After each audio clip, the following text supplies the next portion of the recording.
There was a poor girl who ran a small food stall, but anyone who ate her food couldn't leave without praising it. People came from far away just to eat there. One day, a man came to the stall for the first time. When he tasted the food, he found it very delicious. As he was about to leave, the man gave the girl a card. At home, the girl looked for the address written on the card. It turned out to be the most famous restaurant in the world, a place where only rich people ate there. At that restaurant, there was a very famous chef. The girl became nervous because she was very poor, and felt that maybe she couldn't cook well. So she decided to continue cooking as usual at her stall.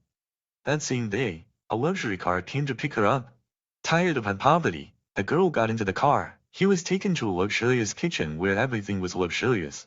Seeing all this, his enthusiasm to prove himself was even more burning. Not long after, several chefs stood in line, and the famous chef arrived. He announced that today there would be a test of ability for two people. The first was a poor girl named Wu, and the other was John, a culinary school graduate. The test was to cook simple fried rice. John used expensive and fresh ingredients, and cooked with a very professional style. First, he sautéed shrimp in butter, then added peas and carrots.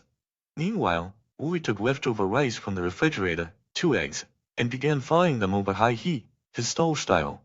When both dishes were ready, John's cooking looked very beautiful, while Wu's looked simple. But when the famous chef, Paul, smelled and tasted Wu's rice, he immediately sent John home. John was disappointed, but Paul didn't say anything. Then Paul asked Wu why he wanted to work there. Wu replied that he wanted to do something different. Paul was pleased with his answer and hired him. The work began. Paul only demonstrated once how to cut a 2 mm thick beef steak. Wu tried, but Paul immediately threw away the first piece. He was scared and almost cried. After trying several times, he finally succeeded. Then Wu started cooking over high heat, but Paul kept throwing away his food. He kept failing and his confidence was shattered.